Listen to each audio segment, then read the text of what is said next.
تو قیامت والے دن نہ کوئی خوف ہوگا نہ غم. تو ہم اس کو بتاتے ہیں بھائی ایمان بالرسالت بھی ضروری ہے. وہ کہتا ہے اس میں لکھا تو کوئی نہیں ہوا. ہم کہتے ہیں ایمان بالرسالت کا تو پیچھے ذکر ہو چکا ہے کہ پہلے ایمان لانا ہے نبیوں کے اوپر, اور دوسرا یہودی عیسائی جو ہے وہ کسی پیغمبر کو ماننے کی وجہ سے ہو رہا ہوتا ہے نا. تو اپنے اپنے زمانے میں جو اپنے پیغمبروں کے ماننے والے ہیں وہ اس میں ایمان بالرسالت امپلائڈ ہے, وہ کہتے ہیں اس میں موجود نہیں ہے. تو یہ بھی آپ بھی وہی کام کر رہے ہیں کہ حافظ قرآن میں امپلائڈ ہے کہ حافظ جو قرآن کے مطابق عمل بھی کرتا ہو. تو بخاری مسلم میں حدیث ہے کہ جو حافظ قرآن ہے وہ جب قرات کر رہا ہوتا ہے وہ مقرب فرشتوں کے ساتھ ہوتا ہے. مسلم الفاظ ہے ماہر قرآن, اور بخاری میں حافظ قرآن. اور جو اٹک اٹک کر قرآن پڑھتا ہے اس کو دگنا اجر ملتا ہے. لیکن یہ کیا حافظ وہ ہے جو صرف حفظ کیا ہوا ہے, نہ وہ نماز پڑھتا ہے نہ سنت کے مطابق زندگی گزارتا ہے, بلکہ اتنا بڑا شیطان بنا ہوا ہے کہ شیاطین بھی اس سے پناہ مانگتے ہیں. اس کے بارے میں آپ یہ فضیلت کہیں گے؟ باقی حدیثیں آپ بھلا دیں گے. سنن ابی داؤد میں حدیث ہے جس کی سند کمزور ہے, لیکن المستدرک للحاکم میں صحیح سند کے ساتھ وہی روایت موجود ہے کہ جس نے قرآن حفظ کیا, جو قرآن صاحب قرآن اس میں الفاظ ہیں, یعنی جو قرآن کا حافظ ہے, قرآن کو یاد کرنے والا ہے اور اس کے مطابق عمل کیا, تو اس کے ماں باپ کو ایسا تاج پہنایا جائے گا جس کے سامنے سورج کی روشنی بھی ماند پڑ جائے. تو یہ حافظ ذرا ڈھونڈ کے تو لائیں, سورج روشن ہے, ذرا کوئی ایک حافظ ڈھونڈ کے لائیں قرآن کے مطابق عمل کرے. یہ کہنا آسان ہے.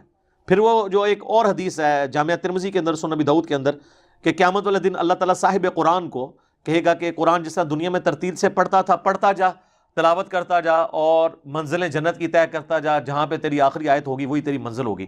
سر یہ اس شخص کے لیے ہوگا کہ جس نے قرآن پہ عمل نہیں کیا ہوگا, نہ کوئی نماز پڑھی ہوگی, نہ قرآن کے مطابق عقیدے رکھے ہوں گے, وہ جنت میں جائے گا کہاں سے؟ باقی ساری چیزیں معاف ہوگی, حافظ ہو گیا. تو مسلم کی وہ حدیث کہاں گئی 246 کہ بندے کے کفر اور اسلام کے درمیان فرق نماز ہے.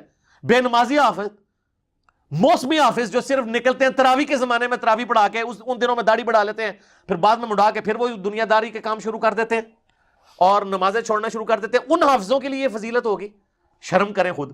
اور ایک جو روایت ہے جو کمزور روایت ہے ترمذی کے اندر, چلے میں ان کے لیے بیان کر دیتا ہوں, ابن ماجہ میں بھی ہے کہ نبی علیہ السلام نے فرمایا جس نے قرآن پڑھا اور اس پر عمل کیا اور اس کے حلال کو حلال جانا اور حرام کو حرام جانا, وہ اپنے گھر والوں میں سے 10 ایسے لوگوں کی شفاعت کرے گا جن پہ جہنم واجب ہو چکے گی. وہ خود بھی جنت میں جائے گا, ان کو لے جائے گا. لیکن کون؟ جس نے قرآن کے حلال کو حلال اور قرآن کے حرام کو حرام جانا. سر یہ تو حافظ قرآن کا استاد بھی اپنے بارے میں دعویٰ نہیں کر سکتا کہ میں نے پریکٹیکلی قرآن کے حلال کو حلال اور حرام کو حرام جانا ہے. بالکل اس کے اپوزٹ چل رہے ہوتے ہیں. آپ دیکھیں کہ ہمارے ایک دوست ہیں زائد چیپا بھائی, اسلام 360 جنہوں نے سافٹ ویئر بنایا. یہ اذانیں ہو رہی ہیں لیکن ہم وقفے میں ایک اذان کا جواب دے لیتے ہیں, وہ سب کی طرف سے کافی ہو جائے گا, اس لیے علمی مجلس کو روکنا ضروری نہیں ہے. وہ زید بھائی مجھے کہتے ہیں ایک دن فون پہ کہ یہاں کراچی میں ایک آپ کے اسٹوڈنٹ ہیں, بڑی عمر کے ہیں, وہ اچھے یعنی امیر آدمی ہیں اور کئی مدرسوں کو وہ سپورٹ کرتے ہیں, تو وہ آپ کی ویڈیوز دیکھ کے گمراہ ہوئے ہیں انورٹڈ کاما میں. تو اتنا انہوں نے اثر لیا کیونکہ میں تو بار بار قرآن قرآن قرآن کی بات کرتا ہوں, تو وہ بیچارے مدرسوں میں چلے گئے اور انہوں نے مدارس کے جو محتمم استاد تھے ان کے سامنے کہا کہ میرے سامنے ایک ایسا آئیڈیا آپ کے لیے کہ امت کا مسئلہ حل ہو سکتا ہے کہ آپ حافظ قرآن کو اس وقت تک ڈگری نہ دیں جب تک وہ قرآن ترجمے سے نہ پڑھ لے. ایڈی سادہ گال ہے سر. وہ بیچارہ سیدھا آدمی تھا, اس نے کہا یہ تو ویلکم کہیں گے جب یہ بات کی ہے. تو میں نے کہا یار وہ تو بڑی بات ہے کہ کسی نے یہ بات سن بھی لی ہے, وہ تو نہیں کبھی چاہتے کہ ترجمے سے پڑھیں. کہتا نہیں جی بعض نے سنی ہے لیکن بعض غصہ کھا کے انہوں نے کہا ہاں یہ بات بھی نہیں کرنی آپ نے, کیونکہ ظاہر ہے کہ وہ چاہتے نہیں سر کہ قرآن ترجمے سے کوئی پڑھے. ان کی جو امپائرز ہیں وہ کیسے قائم رہیں گی؟ یہ سارا حفظ کا نظام اس کے اوپر چل رہا ہے کہ آپ حفظ کروائیں ایک بچے کو, باقی سارے کارلے کام چک کے رکھو, 10 بندے نو لے جائے گا. کتنے حلال کو حلال جانا, حرام کو حرام جانا, تو کس طرح وہ کوئی یہ کرے گا نہیں. لوگ بڑے سادہ بن کے ان کو مشورے دے رہے ہوتے ہیں, یہ آپ کو پتہ ہی نہیں ہے, یہ آپ بڑا خطرناک کھیل ان کے ساتھ کھیل رہے ہیں کہ آپ ان کو یہ مشورے دے رہے ہیں کہ آپ نے حافظ کو ڈگری نہیں دینی جب تک وہ قرآن ترجمہ پڑھ لے. تو یہ جو حفظ کروانے والے اکثر ہیں ان کی تو اپنی ڈگری جعلی نکل آئے گی, کیونکہ ان کو بھی نہیں پتا. چھڑے حافظ ہی ہوتے ہیں نا. علماء بیچ میں سے کتنے ہیں جن کو مطلب قرآن ترجمے کے ساتھ آتا ہے, وہ تو یہ کبھی بھی پریفر ہی نہیں کریں گے. حالانکہ اسلام کی تعلیمات یہ ہیں کہ آپ نے قرآن پہ عمل کرنا ہے. سورۃ الفرقان کی آیت نمبر 30, وقال الرسول یا رب ان قوم اتخذوا هذا القرآن مہجورا. رسول اللہ شکایت کریں گے کہ میری امت نے قرآن کو پیٹھ کے پیچھے ڈال دیا تھا, میری قوم نے قرآن کو پیٹھ کے پیچھے ڈال دیا تھا. آپ کو شفاعت رسول کی آدھی بات بتائی گئی ہے, شکایت رسول نہیں بتائی گئی. اور صحیح مسلم میں حدیث ہے القرآن حجت اللہ کا او علیک, یا قرآن تیرے حق میں قیامت والے دن حجت بنے گا یا تیرے خلاف بن جائے گا. قرآن میں جب آپ پڑھتے ہیں نا لعنت اللہ علی الکاذبین, اور آپ خود جھوٹ بول رہے ہوتے ہیں, تو قرآن پڑھ کے آپ اپنے اوپر خود لعنت کر رہے ہوتے ہیں، قرآن آپ کے خلاف خود حجت بن رہا ہوتا ہے۔ جب تک قرآن کا آپ کو فہم نہیں آئے گا، اس کا ترجمہ نہیں پتا ہوگا، بڑے فخر سے بتاتے ہیں جی قرآن وہ کتاب ہے جو دنیا میں سب سے زیادہ پڑھی جاتی ہے، ساتھ یہ بھی بتایا کریں قرآن وہ مظلوم کتاب ہے جو دنیا میں سب سے زیادہ بغیر سمجھ کے پڑھی جاتی ہے۔ ہمارے آباء و اجداد اخبار کے لیے تو جا کے چوراہوں پہ بیٹھ جاتے تھے، چائے والے ہوٹلوں پہ کہ 10 اج دی کیڑی خبر آئی ہے، لیکن ساڈے کسی بزرگ بابے نے کہتے قرآن نہیں پڑھ کے مولوی نے کہا کہ 10 مولانا نے کی لکھے ہے، اللہ دے خاطر انہیں ایک قدر کیتی ہے، تو تسی بزرگوں یاد کر کے کہتے بڑے چنگے ویلے سن۔ نہ سر، صحابہ تابعین تبع تابعین کے بعد جو اچھا وقت اس دور میں آیا ہے نا کہ ہر بچے کے ہاتھ میں قرآن ترجمے والا بخاری مسلم پہنچ گیا، اسلام نے اپنی ہسٹری میں اتنا اچھا وقت نہیں دیکھا۔ آپ خوش نصیب ہیں جناب، آپ کو اللہ نے وہ دور دیا ہے، اس طرح کا دور تو پچھلے 1000 سال میں مسلمانوں نے نہیں دیکھا۔ یہ قرآن کے ترجمے بھی اب آ کے یہ 100 سال پہلے ہی زیادہ تر شروع ہیں، شاہ ولی اللہ دہلوی نے کیا، لیکن بعد میں یہ جو مین جو یہ ایک سمجھ لیں ایک سیلاب امڑ آیا ہے تحقیق کا، اور یہ ہر فرقے کے ایک ایک نہیں کئی مولویوں نے ترجمے کیے ہیں، یہ تو ان 100 سالوں کے اندر ہوا ہے۔ تو یہ ترجمے کس لیے کیے انہوں نے؟ ہمارے لیے۔ صحابہ کرام کی زبان کیا تھی؟ عربی، اکثر لکھنا پڑھنا بھی نہیں جانتے تھے، عربی سنی سمجھ لیا۔ ہماری زبان کیا ہے؟ اردو۔ ہماری زبان میں بڑے بڑے علماء نے جب ترجمے کر دیے تو اب ہمیں اردو سیکھنے کے لیے تو کہیں نہیں جانا پڑنا، وہ چند ایک دقیق مسائل لے آتے ہیں اٹھا کر، یہ دیکھیں جی یہ لکھا ہوا ہے، یہ بتائیں، اونوں چھاڑ یار جو کوئی واضح لکھے وہ دی گل کر، تو متشابہات اٹھا کے لے آتا ہے، دل میں ٹیڑھ پانا نا۔ اس لیے قرآن کا تو اکثر محکمات ہیں، تذکیر ہے، نصیحت ہے۔ وہ قرآن بار بار کہہ رہے ہیں وَلَقَدْ يَسَّرْنَا الْقُرْآنَ لِلذِّكْرِ فَهَلْ مِن مُدَّكِرٍ، قرآن ہم نے نصیحت کے لیے آسان کر دیا ہے کوئی سمجھنے والا؟ ہے کوئی نصیحت حاصل کرنے والا؟ تو بالکل آسان ہے، لیکن انہوں نے حافظ کی رٹ لگا کے، اور اب حال یہ ہے کہ محفل قرات ہوتی ہیں اور عذاب کی آیات پڑھی جا رہی ہوتی ہیں اور آڈینس بھی کہتی ہے سبحان اللہ، بجائے اللہم اجرنا من النار پڑھنے کے یا اللہم لا تجعلنا منہم، اے اللہ ہمیں ان میں شامل نہ کرنا، یہ پڑھنے کی بجائے وہ سبحان اللہ کہہ رہے ہوتے ہیں، کیونکہ ان کو پتہ ہی نہیں ہے کہ یہ آیات کون سی آئی ہوئی ہیں۔ اور اکثر اوقات تو ہمارے جیسے لوگ جن کو قرآن کی سمجھ ہے وہ بیچارے کسی ایسے امام کے پیچھے کھڑے ہو جائیں جس کو یہی نہیں پتا کہ اب میں نے قرات کو کہاں پہ مکمل کر کے رکوع کرنا ہے، تو بندہ عجیب سا ایک ذہنی الجھن کا شکار ہو جاتا ہے۔ ہمارے محلے میں ایک مسجد ہے دیوبندیوں کی، تو میں فجر کی نماز کئی بار وہاں پڑھنے کا اتفاق ہوتا تھا، تو آپ کو پتہ ہے کہ حنفیوں کے جو ائمہ ہیں انہوں نے چند ایک آیات رٹی ہوئی ہوتی ہیں، پورا قرآن تو گو تھرو کرتے نہیں ہیں، چند ایک 30ویں پارے کی صورتیں، سورہ بقرہ کی آخری 2 آیات، سورہ حشر کی آخری 3 آیات، یہی ہے نا، ٹھیک ہے، سورۃ الفتح کی آخری آیت، چند ایک مخصوص آیات جو مشہور مقامات ہیں نا وہ رٹے ہوتے ہیں، وہ آلموسٹ الٹرنیٹیولی وہ ریپیٹ ہو رہے ہوتے ہیں۔ تو اس طرح اس نے ایک مشہور مقام جو ہے نا وہ سورہ البقرہ کی آیت نمبر 159 اور 160 جو ہے نا وہ پیچھے سے شروع کرتا تھا نا، اور ہر دفعہ آ کے نا وہ مطلب لانتے بھیج کے نا رکوع میں چلا جاتا تھا۔ وہ میں آپ کو آیت بتاتا ہوں تو آپ کو پتہ چل جائے گا، اس کو کنکلوڈ کرتے ہی نہیں تھا۔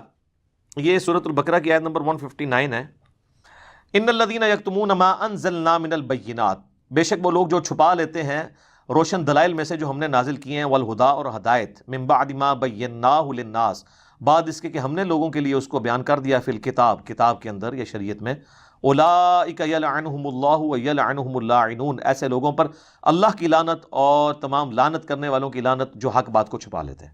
اس کے بعد کہتا تھا اللہ اکبر رکوع میں۔ تو میں نے ایک دن ارادہ کیا کہ یار اس کے ساتھ اگلی آیت ہے اس میں مضمون کنکلوڈ ہو رہا ہے، پوری تو پڑھ لیا کرو۔ خیر اللہ کا کرنا ہوا کہ اس فجر میں اس نے نا وہ اگلی آیت بھی پڑھی، تو وہ اس کے والد صاحب نے اس کو، یعنی میری کرامت نہیں ظاہر ہوئی ہے، اس کو بتا دیا ہوگا کہ بھئی ہر دفعہ لانتے بھیج کے تو چلا جاتا ہے۔ آگے کیا آیت ہے اس کے ساتھ جڑی ہوئی ہے، الا الذین تابوا، اس لیے 2 آیتوں کے درمیان اوپر لا بھی پڑی ہوئی ہے۔ جب 2 آیات کے درمیان ایک آیت کے اینڈ پہ اوپر لا پڑی ہوئی ہو تو اس کا مطلب ہوتا ہے کہ مضمون آگے جا کے ختم ہو رہا ہے۔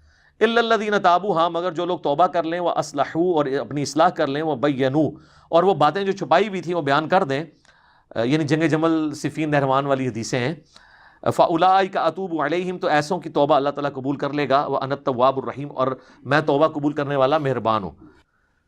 اور میں حیران ہوں کہ یہ کون سی اسلام کی خدمت ہے کہ رٹی رٹائی آیات ہیں۔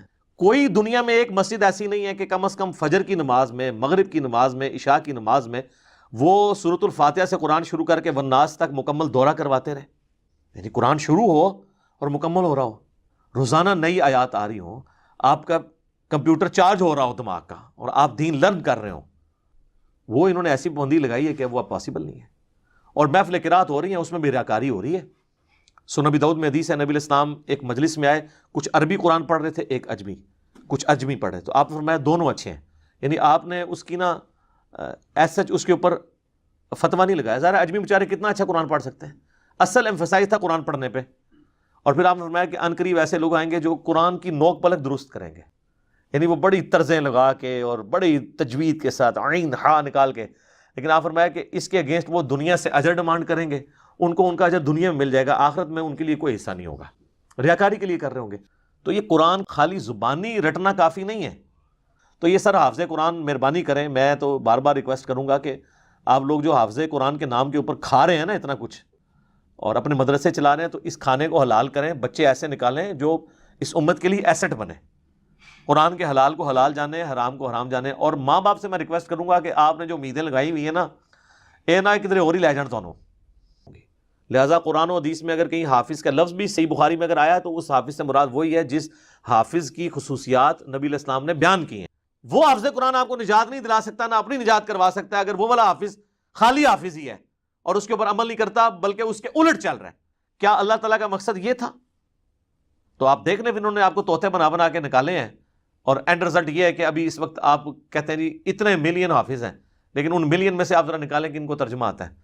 ترجمہ کہاں سے آنا ہے؟ جب آپ نے بزرگوں کے خواب نقل کر دیا. احمد بن حنبل کا خواب جی فضائل اعمال میں لکھا ہے، احمد بن حنبل کو خواب میں اللہ کی زیارت ہوئی تو اللہ نے سے پوچھا انہوں نے کہ تیری برگاہ میں قرب کا ذریعہ کیا ہے؟ تو انہوں نے کہا میری کتاب قرآن. میرے خیال یہ کافی تھا. وہ کہتے ہیں نہیں، احمد بن حنبل نے آگے سے پوچھا کہ یا اللہ سمجھ کے یا بغیر سمجھ کے. سر بندہ کہاں اٹھتا ہے؟ اللہ تعالیٰ سے یہ بندہ سوال کرے گا اور احمد بن حنبل کرے گا. چلے آپ کا کوئی جاہل عالم کر لیتا تو سمجھ آتی کہ اس بونگے کو پتہ ہی نہیں ہے. احمد بن حنبل کو تو قرآن کا اسلوب نہیں پتا تھا کہ قرآن اس لیے نازل ہوا ہے کہ بغیر سمجھ کے، جو قرآن چیخ چیخ کے کہہ رہا ہے کہ وَأُوحِيَ إِلَيَّ هَذَا الْقُرْآنُ لِأُنذِرَكُمْ بِهِ وَمَنْ بَلَغَ. اے نبی تم فرماؤ قرآن اس لیے مجھے وحی کیا گیا میں اس کے ذریعے تمہیں نصیحت کروں، جس تک یہ قرآن پہنچے وہ بھی اس کے ذریعے نصیحت کرے. فَذَكِّرْ بِالْقُرْآنِ مَن يَخَافُ وَعِيدٍ. قرآن کے ذریعے اے نبی آپ لوگوں کو نصیحت کریں جو اللہ کی دھمکی سے ڈر جائے. جس کو یہ آیتیں پتہ ہوں، یا احمد بن حنبل کو بھی آپ نے جاہل پھر ثابت کروانا ہے، ان کو نہیں یہ باتیں پتہ تھی. تو کہتے ہیں جی آگے سے اللہ نے کہا کہ چاہے سمجھ کے یا بغیر سمجھ کے، یعنی اللہ نے جو پیغمبر اپنا بھیجا، کتاب نازل کی، صحابہ کرام وہ سیکھتے رہے. اب وہ حدیث کہاں گئی صحیح بخاری کی کہ تم میں سب سے بہتر وہ ہے جو قرآن سیکھے اور سکھائے. یہ سیکھنے اور سکھانے سے کیا مراد تھا؟ عربی جب قرآن سیکھے اور سکھائے گا تو عین سیکھ رہا ہوگا، ہا سیکھ رہا ہوگا؟ نہیں، قرآن کو حفظ کر رہا ہوگا اپنی زبان میں اور اس کی تعلیمات کو سیکھ رہا ہوگا. ہمیں جب یہ کہا جائے گا نا قرآن سیکھے اور سکھائے تو اس سے مراد صرف اس کی قراءت سیکھنا نہیں ہوگا، اس کا فہم بھی ہے. اگر فہم آپ نہیں سیکھتے تو آپ کو وہ سارے فضائل حاصل نہیں ہوں گے. تم میں سب سے بہترین وہ ہے جی.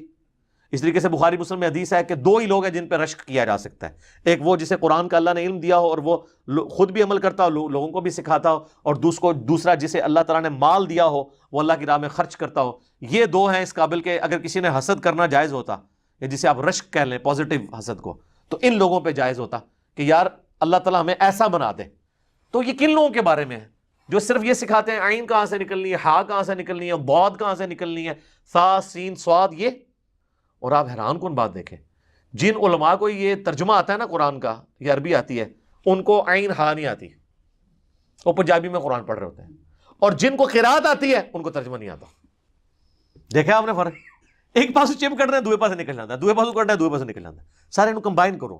بہت کم حافظ قرآن ہے جن کو ترجمہ آتا ہے، اور بہت کم علماء ہیں جو قرآن صحیح پڑھ سکتے ہیں. آپ قاریوں کے پاس کبھی بیٹھے ہیں، وہ اتنا علماء کا مذاق اڑاتے ہیں، کہتے ہیں یار دیکھو جاہل آدمی پڑھ رہا ہے کس طرح، اور وہ طرزیں لگا کے اتنے لمبے الفاظ کھینچ رہے ہوتے ہیں، وہ کہتے ہیں یار یہ دیکھو قرآن کی لخنیں جلی کر دی ہے اس نے یہاں پہ. تو اللہ سے ڈر جائیں، قرآن کو سیریس لیں. اور حافظ قرآن اگر کوئی بن رہے ہیں، میری ویڈیوز ان تک پہنچے تو مہربانی کریں میرے بھائی، اپنی ایفرٹ جتنی حفظ پہ آپ پٹ کر رہے ہیں نا، کم از کم اتنی ہی نا بعد میں پٹ کریں اس کو سمجھنے کے لیے. ادروائز پھر یہ ایک ایسی کتاب ہے کہ جو یعنی ایک مظلوم کتاب ہے، آپ بھی ظالموں میں شامل ہو جائیں گے. اخبار جتنا بھی آپ اس کو جو ہے وہ مرتبہ دینے کے لیے تیار نہیں ہے. اللہ تعالیٰ کو کیا قیامت والے دن منہ دکھائیں گے. سبحانک اللہم و بحمدک، اشہد ان لا الہ الا انت، استغفرک و اتوب الیک، وما علینا الا البلاغ المبین.